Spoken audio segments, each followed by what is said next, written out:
Hello good morning everybody. तर BACS third सेमच्या अभ्यासक्रमाला आपण आज सुरुवात करणार आहोत. तर आपलं जे पहिले मॉडेल आहेत, आपण अभ्यासक्रमाविषयी पहिल्या व्हर्च्युअल क्लासमध्ये आपण अभ्यासक्रमाविषयी माहिती बघितलेली होती. त्यानुसार आपण पहिलं जे युनिट आहे किंवा मॉडेल आहे त्या मॉडेलचं नाव आहे युरोपियनांचे भारतात आगमन. तर या आगमनामध्ये आपल्याला पार्श्वभूमी बघत असताना आपल्या देशामध्ये 11व्या शतकापासून तर 18व्या शतकापर्यंत म्हणजे युरोपियनांच्या आगमनापर्यंत जे मोगल साम्राज्य, सुलतानशाही कालखंड आणि मोगल साम्राज्य मोठ्या प्रमाणात संपूर्ण भारतभर विस्तारलेलं होतं. तर या सुलतानशाही कालखंडाची सुरुवात 1206 ते 1526 या पानिपतच्या पहिल्या लढाईचा जो कालखंड होता तो कालखंड सुलतानशाही कालखंड म्हणून ओळखला जातो. तर त्यानंतर 1526च्या पानिपतच्या पहिल्या लढाईमध्ये बाबराने इब्राहिम लोदीवरती विजय मिळवून मोगल साम्राज्याची मुहूर्तमेढ रोवलेली आहे. तर 1526 ते इसवी सन 1707 म्हणजे औरंगजेबाच्या मृत्यूपर्यंत हा जो मोठा कालखंड आहे तो कालखंड म्हणजे मोगल साम्राज्याचा कालखंड म्हणून ओळखला जातो. तर औरंगजेबाच्या मृत्यूनंतर 1707 ते 1858 बहादूर शाह जफर या शेवटच्या मोगल साम्राज्याचा अंत होईपर्यंत आपल्या भारतामध्ये नामधारी का होईना हे मोगल साम्राज्य टिकलेलं आहे.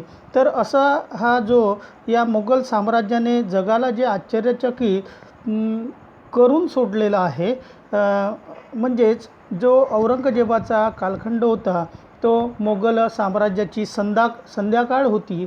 तर या औरंगजेबाच्या कालखंडामध्येच म्हणजे औरंगजेबाच्या मृत्यूनंतर हा जो मोगल साम्राज्याचा सूर्य जो होता तो अस्ताला गेलेला आपल्याला बघायला मिळतो. तर आपण या औरंगजेबाच्या मृत्यूनंतर फक्त 52 वर्षामध्ये दिल्लीच्या सम्राटपदी 8 सम्राट येऊन गेलेले आहेत. यावरून आपल्याला मोगल साम्राज्याच्या राजकीय अस्थिरतेची कल्पना आपल्याला लक्षात येते. या मोगल साम्राज्यामध्ये जे काही म्हणजे सरदारांचं जास्तीत जास्त वर्चस्व राहिलेलं आहे आणि जे सम्राट होते ते सरदाराच्या हातातील कडसूत्री बाहुले म्हणून ओळखले जाऊ लागलेले आहेत. तर नादिर शहा जो होता इराणचा सम्राट, त्याने 1739मध्ये जी दिल्लीवरती स्वारी केली भारतावर आणि या स्वारीत संपूर्ण या मोगल साम्राज्याचं पितळ उघडं पडलेलं आहे. असं हे मोगल साम्राज्याचं पतन झालेलं आहे. परंतु आपल्याला जे औरंगजेबाचा जेव्हा 1707मध्ये मृत्यू झाला आणि त्यानंतरचे जे मोगल सम्राट जे येऊन गेलेले आहेत ते त्यांना लेटर मुघल असे म्हणतात. तर आपण या लेटर मुघलांची जे वंशावळ आहे औरंगजेबानंतरची ते आपण बघणार आहोत. तर सुरुवातीला मोगल साम्राज्याची जे वंशावळ आहेत तर आपण गेल्या सेमेस्टरमध्ये द्वितीय सत्रामध्ये आपण बघितलेलंच आहे की बाबराने मोगल सत्तेची स्थापना केली. बाबर नंतर हुमायून नंतर आलेला आहे अकबरानंतर आलेला आहे जहांगीर नंतर आलेला आहे शहाजहानचा कालखंड हा सुवर्णयुगाचा कालखंड म्हणून गणला जातो. त्यानंतर आलेला आहे औरंगजेब आणि या औरंगजेबाच्या काळामध्येच मोगल साम्राज्याच्या पतनाची सुरुवात झालेली आहे. तर आपण उत्तरकालीन मुघल सम्राट किंवा औरंगजेबाचा कालखंड होता 1658 ते 1707. तर याला एकंदरीत 4 मुलं होती प्रमुख. त्यामध्ये मुअज्जम हा जो आहे मुअज्जम उर्फ बहादूर शहा हा औरंगजेबाच्या मृत्यूनंतर 1707मध्ये गादीवर आलेला आहे. त्यानं 1712पर्यंत राज्य केलेलं आहे. त्यानंतर त्याचा दुसरा जो मुलगा होता आगम हा 1707मध्येच मृत्यू पावलेला आहे. तिसरा जो मुलगा होता अकबर याने आपल्या वडिलांच्या विरोधात बंड केलेलं होतं. त्याने छत्रपती संभाजी महाराजांची सुद्धा मदत मागितलेली होती आणि नंतर 1680मध्ये बंड करून तो इराणमध्ये पडून गेला होता आणि त्यातच त्याचा मृत्यू झाला 1704मध्ये. त्यानंतरचा चौथा मुलगा जो आहे कामबक्ष हा 1708मध्ये मृत्यू पावलेला आहे. आता आपण इकडे मुअज्जम उर्फ बहादूर शहाकडे येऊया. बहादूर शहाला एकंदरीत 4 मुलं. बहादूर शहाचा जो मुलगा आहे जहांदर शहा याच्या हाती 1712 ते 1713 अवघ्या 1 वर्षापर्यंत सत्ता होती मोगल साम्राज्याची. त्यानंतर आलेला आहे आलमगीर द्वितीय, म्हणजे जहांदर शहाचाच मुलगा आलेला आहे. आणि आलमगीर द्वितीयचा कालखंड आहे जहांदर शहा 1712 ते 1713. त्यानंतर त्याचा भाऊ जो होता अजिम उर्शान, याला सत्तेची सूत्र काही मिळालेली नाही. त्यानंतर आहे रफी उर्शान हा सुद्धा म्हातारा झाला. त्यालासुद्धा 2 मुलं होती आणि या 2 मुलापैकी दोन्हीही मुलांचा रफी उर्शान असेल किंवा रफी उद्दौला असेल यांचा 1719मध्ये दोघांचाही मृत्यू झाला. त्यानंतर या मुअज्जम उर्फ बहादूर शहा याचा जो लहान मुलगा होता जहान शहा, याचा मुलगा आहे मुहम्मद शहा. याने 1719 ते 1748पर्यंत मोगल साम्राज्याची सूत्रे हाती घेतलेली आहे. आणि या मुहम्मद शहाच्याच काळामध्ये नादिर शहाने भारतावरती आक्रमण केलं आणि संपूर्ण दिल्ली ही लुटून नेलेली आहे.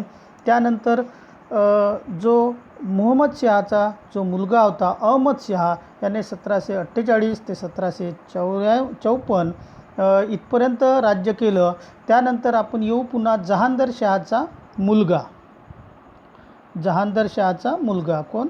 आलमगीर द्वितीय. तर आलमगीर द्वितीयने 1754 ते 1759 असा या काळामध्ये त्याने राज्य केलेलं आहे. त्यानंतर आलमगीर द्वितीयचा मुलगा अली गोहर शाह आलम द्वितीय असं त्याचं नाव आहे. 1759 ते 1806पर्यंत, म्हणजे एवढ्या मोठ्या कालावधीपर्यंत तो गादीवर होता. परंतु गादीवर असताना जे शाह आलम याने जे इंग्रजांना ज्या व्यापार करण्याच्या सवलती दिल्या किंवा इंग्रजांचं वर्चस्व शाह आलमच्या काळामध्ये आपल्याला दिसून येतं. त्यानंतर आलेला आहे अकबर शाह, याचा कालखंड आहे 1806 ते 1837पर्यंत. हा मोगल साम्राज्याचा नामधारी प्रमुख होता. त्यानंतर आहे बहादूर शाह जफर, याचा कालखंड आहे 1837 ते 1858. शेवटचा जो सम्राट आहे त्याचं नाव आहे बहादूर शाह जफर. 1858च्या उठावामध्ये याच्याच नेतृत्वामध्ये जे भारतीयांनी इंग्रजांच्या विरोधात उठाव केलेला आहे आणि या उठावाचं नेतृत्व बहादूर शाह जफर याने केलेलं आहे. परंतु इंग्रजांनी हा उठाव मोडून टाकल्यानंतर इंग्रजांनी त्याला पकडलं आणि रंगून येथे त्याला हद्दपार, म्यानमार येथील रंगून येथे त्याला हद्दपार करण्यात आलं. आणि या हद्दपार केल्यानंतर अवघ्या 4 वर्षामध्ये या बहादूर शाह जफर याचा मृत्यू झालेला आहे. तर असं आपल्याला या वंशावळीवरून म्हणजे लेटर मुघल किंवा उत्तरकालीन मुघल आपल्याला लक्षात येते. म्हणजे एकंदरीतच भारत हा विविध प्रांतामध्ये विभागल्या गेला. जी एक केंद्रीय सत्ता होती, मोगलशाही होती, केंद्रीय सत्ता म्हणून मोगलशाहीचं जे वर्चस्व होतं, दबदबा होता, तो दबदबा 18व्या शतकाच्या पूर्वार्धापर्यंत राहिलेला नाही. आता या परकीय सत्तांनी या भारतीय सत्ताधीशांच्या अंतर्गत हालचाली करून त्यांना एकेकटं पाडून प्रत्येक सत्तेला नामोहरण करण्याचं ध्येय ठरवलं आणि त्यामध्ये या ब्रिटिशांना त्यात यश आलेलं आहे.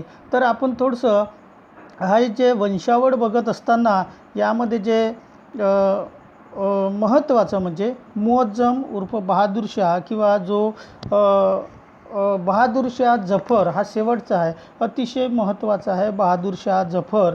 किंवा प्रश्न असाही विचारला जाऊ शकतो की 1857च्या उठावाचं नेतृत्व कोणी केलं, बहादूर शाह जफर याला कोणी साथ दिली, किंवा एक प्रकारे आपल्याला असं म्हणता येईल हिंदू मुस्लिम ऐक्याचं प्रतीक म्हणजेच 1857चा उठाव असं आपल्याला म्हणता येईल. कारण यामध्ये हिंदू आणि मुस्लिमांनीसुद्धा भाग घेतलेला होता. तर त्यानंतरचा जो मुद्दा आहे युरोपियनांचे भारतात आगमन. तर ज्या युरोपियन सत्ता भारतामध्ये आलेल्या आहे त्या सत्तेपैकी आपण सुरुवातीला विचार करू पोर्तुगीज. 1498मध्ये जो पोर्तुगीज हे भारताच्या दिशेनं निघालेले आहे. तर या पोर्तुगीज हे जे आहे पोर्तुगाल या देशाचे आहेत, युरोप खंडातील आहेत